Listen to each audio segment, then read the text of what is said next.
Jai Hind everyone. My name is Rachna Singh Sisodia and I am working as an assistant professor in Computer Science and Engineering department in Ajay Kumar Garg Engineering College.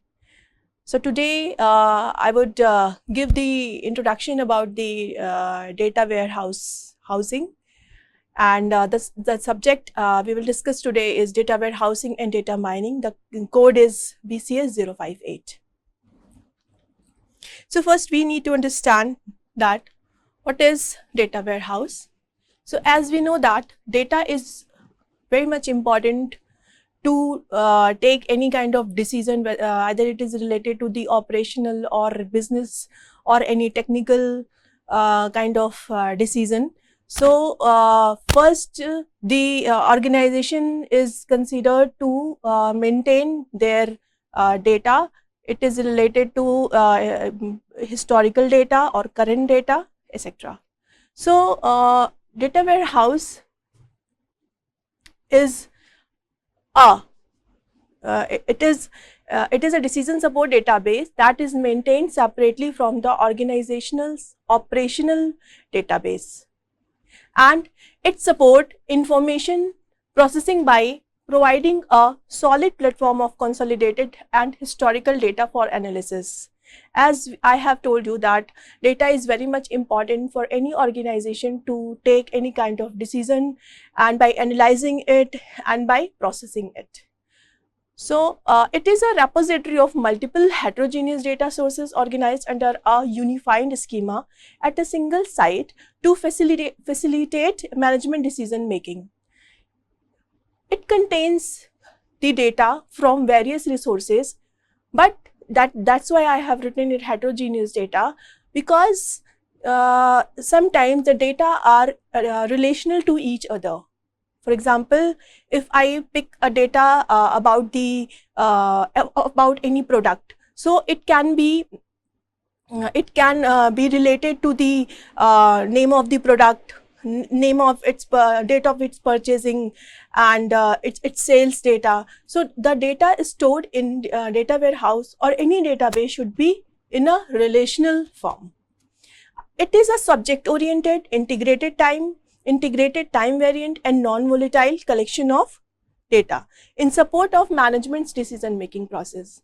As per W.H. Inman, he proposed the definition of data warehouse that the data contained in any database or any data warehouse should be subject oriented, integrated, time variant and non-volatile. So we will get to understand what is the meaning of subject oriented and integrated and etc. So if I say that any data is subject oriented, means if there is a collection of data in any data warehouse, it should be in entitled form. For example, the data should be maintained in form of customer, in form of product, or in form of sales. So if you want to access the data related to the customer, the customer should be subject oriented and it could have the ability to provide the data regarding the customer. So focusing on the modeling analysis of data for decision makers, not on daily operations or transaction processing. In data warehouse, it is not necessarily to access the data on regular basis. The data is accessed or maintained over some certain period of time. So it provide when a data is organized in form of subject oriented, so it to provide a simple and concise view around particular subjects issued by excluding data that are not useful in the decision support process. We know that data plays a crucial part for decision making and meaningful data should be there, right? The data which is not relevant or which is not meaningful should not be considered for decision support process, because it can alter the decision taken by the user. Integrated means, as we know that data is stored from various resources, so it should be integrated, it should be combined and then it should be represented. So constructed by integrated multiple heterogeneous data sources, like the data collected from various resources, as I have already discussed, that it should be maintained in relational way, like flat files or online transaction records. And for heterogeneous, or to make the data to make the heterogeneous data related to each other, data cleaning and data integration techniques must be applied before processing it. So it ensures consistency in naming conventions, encoding structures, attribute measures, etc. among different data sources. For example, hotel price, it should have currency or text or breakfast covered. So here there are various resources like currency and text and breakfast covered, but finally they have to be interrelated with each other to take the decision for the payment of the hotel. When data is moved to the data warehouse, it is converted. Whenever a data is fetched from the from the external resources, it should be converted in some meaningful way, or we can say that now the data is converted to the information. The data warehouse, the data should be time invariant. If any user or the owner wants to access for the data for the particular period of time, it should have that capability to apply such structures to the owner or the user.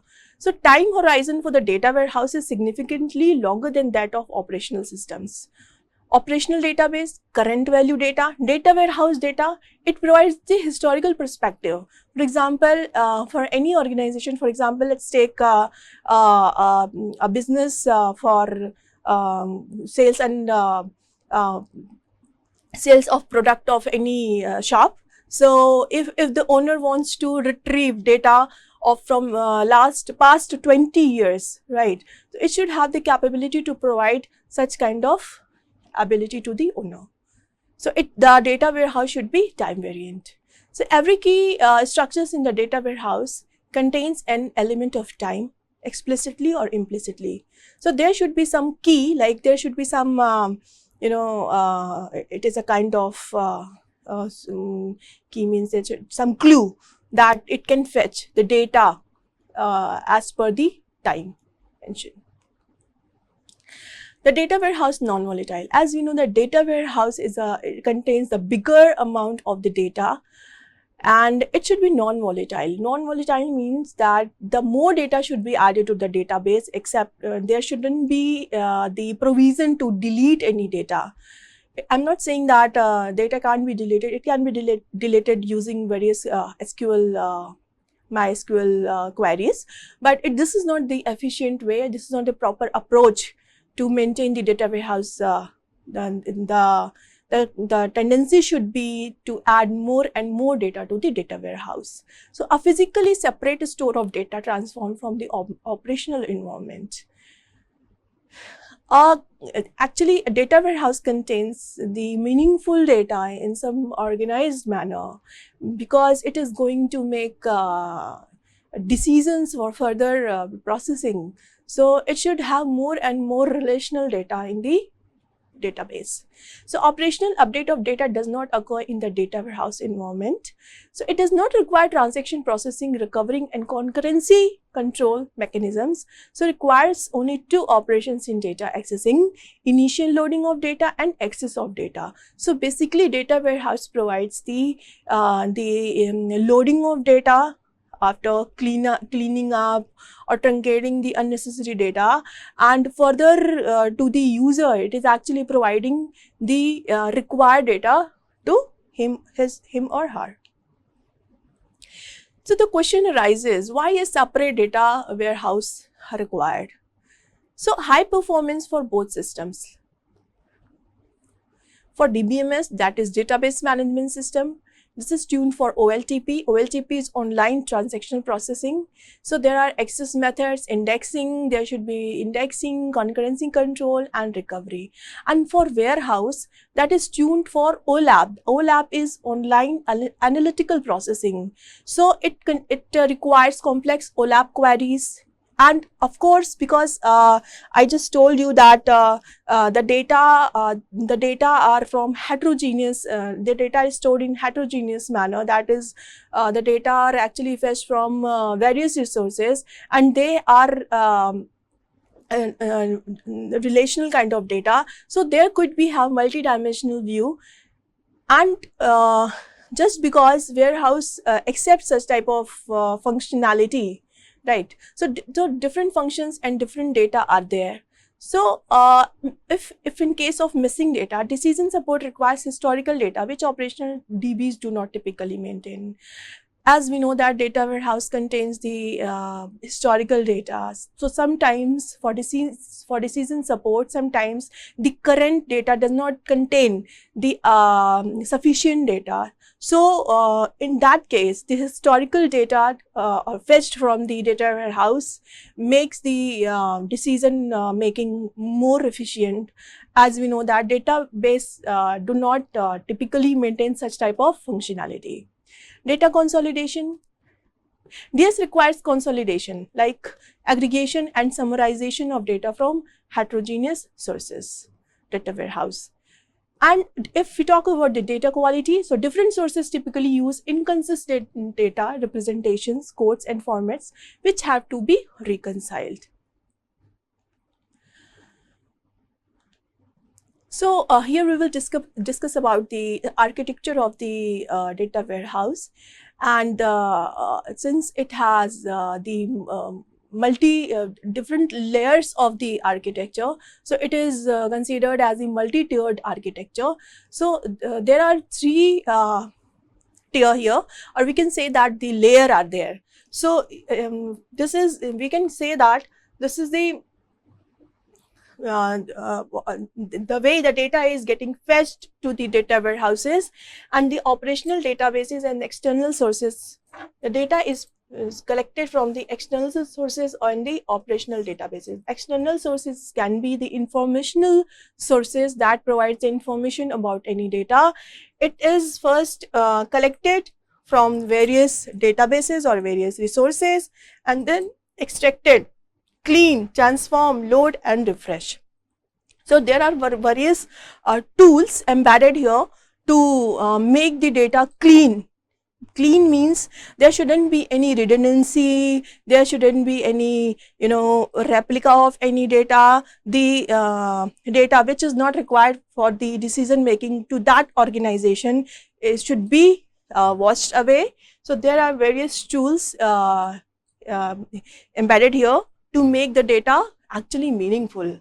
So this is the data warehouse. It has the huge collection of the data, and there could be many data marts. Actually, data mart can be explained as the sub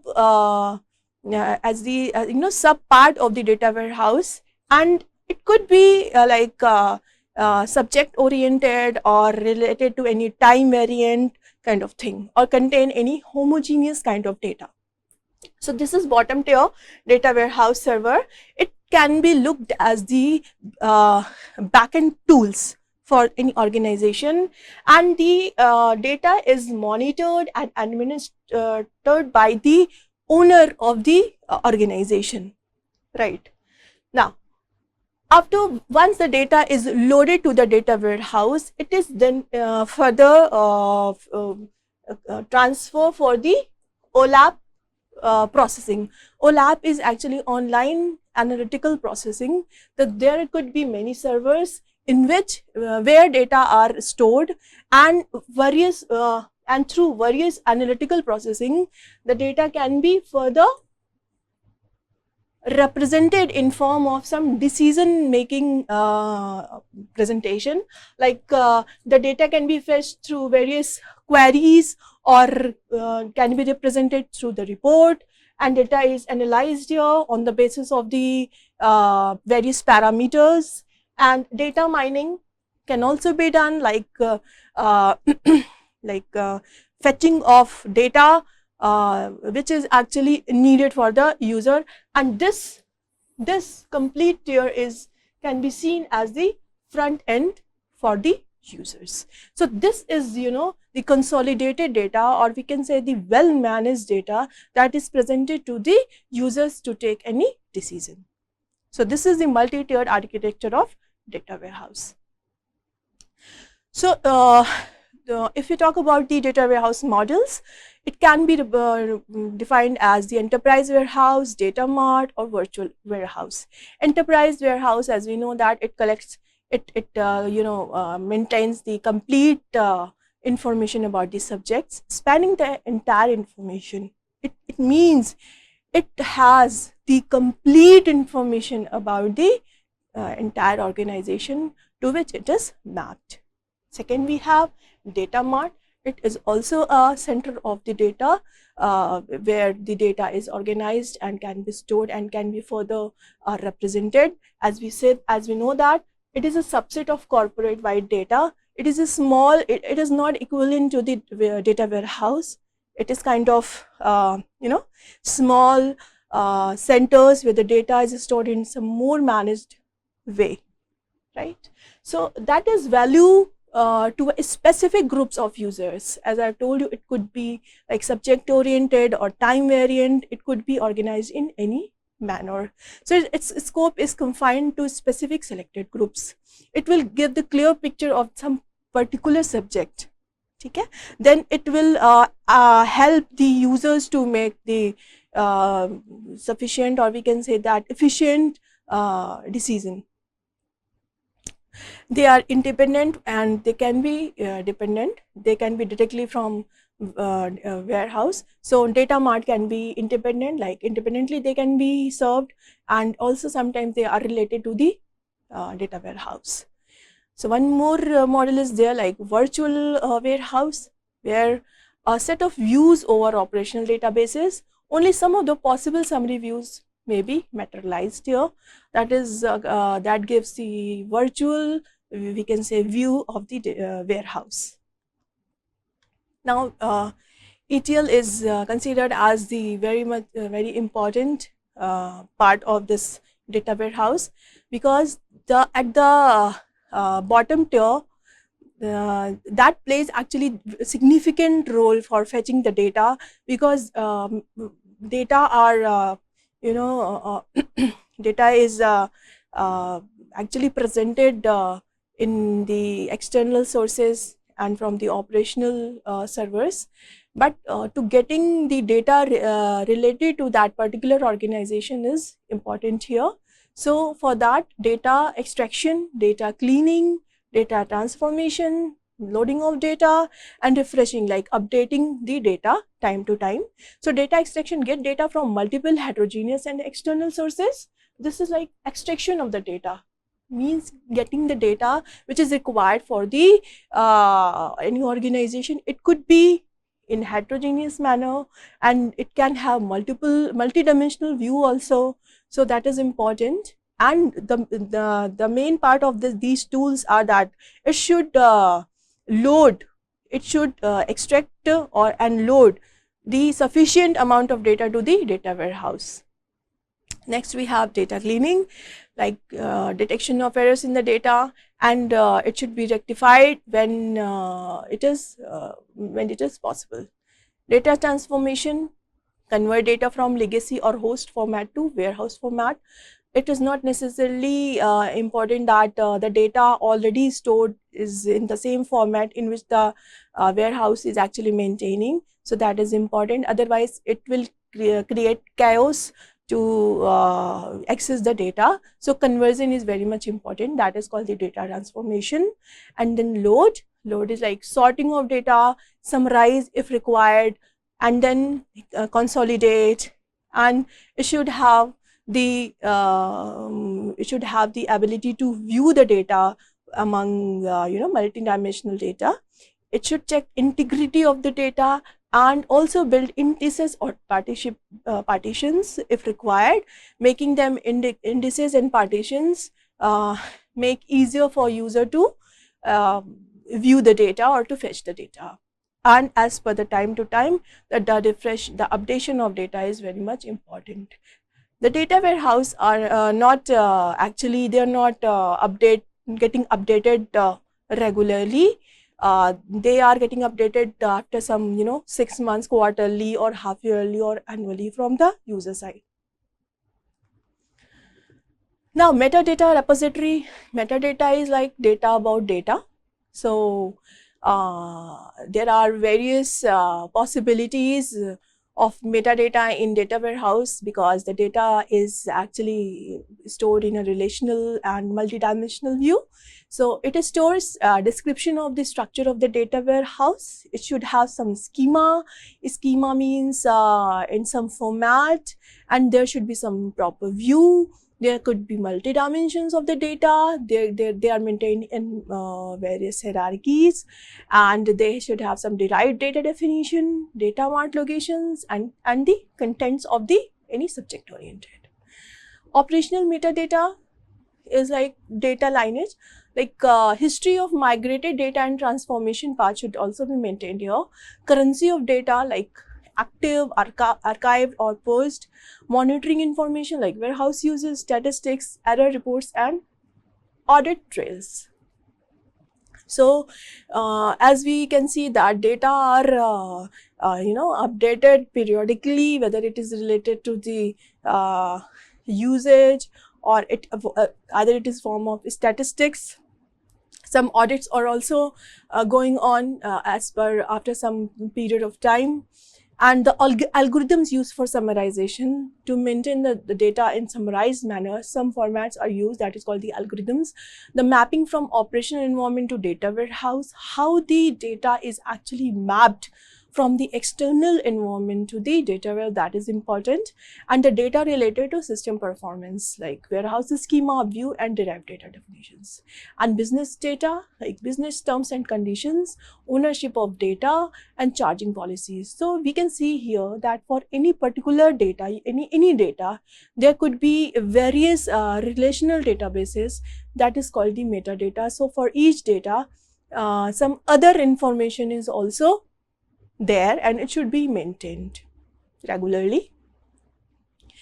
Now, as we saw that in database management system and data warehouse, two terms came, OLTP and OLAP. So OLTP is online transactional processing and OLAP is online analytical processing. So OLTP is like which is actually accessible to the users or the customers. OLAP is actually accessed by the owners of the organization, like, okay. So which is actually those owners who actually monitor and administer the data warehouse. So users can be clerk or IT professionals in OLTP. Okay, if for example, if any person wants to buy a product from online, so he could be able to see the the product name and its price, and when he or she can order the data, when he or she can get the data. So that is actually the view of OLTP towards the users. OLAP is like for that site on which the user is actually doing shopping, is actually the database, that is actually data warehouse, and that is maintained by the worker who is having complete knowledge about the data warehouse. It could be the owner or their employees as well. Function OLTP, day-to-day transaction operations. Like in OLTP, users can have transactional operations on daily basis, but OLAP is like decision support and data analysis. So it is not done on regular basis. It is done on some, I just told you that half yearly or quarterly period of time. So data structures are normalized here. It is like the data is actually, the view is accessible to the user is in normal form, but in OLAP, the data is maintained in some schema, whether it is in star schema or snowflake schema. Actually, the data is represented in fact table or dimension table. So in a star schema, there is only one fact table, and there could be many definition dimension tables. And snowflake schema, there could be more definition table of one dimension table. Now in data, in OLTP, data are current and they are up to date, detailed, because this view is actually accessed to the users. So it should have the day to date updation. It requires regular updation. But OLAP contains historical data and summarized and multidimensional data that is actually in an integrated manner and consolidated way. So usage in OLTP, the data can be used on repetitive manner, but in OLAP it is used as an ad hoc way. Access given to the OLTP is read or write index or hash on primary key only. But in OLAP, due to the inclusion of various data, lots of scans are required. Unit of work in OLTP is short and simple transaction, because it should be kept as a simple, not complex, because it is not done by the owner, it is done by the users or the customers. In OLAP, due to the heterogeneous collection of data, to fetch any data, complex query is required. And in OLTP, tens of records can be accessed, but OLAP, it gives the millions of records access to the owner. So in users, OLTP, there could be various users, because it is designed in such a way that various customers can access those data. But in OLAP, the data warehouse is maintained by few persons, that is actually related to the organization. So few members are there as a user. The database size in OLTP is less as compared to the OLAP. In OLTP, to fetch any data, to access the data, the various technical processing is required, like Oracle, MySQL, SQL Server and DB2. But in OLAP, some other tools are required to access the data, that is in Tableau, Power BI and SAP. So this is it for today in Data Warehouse. Thank you so much.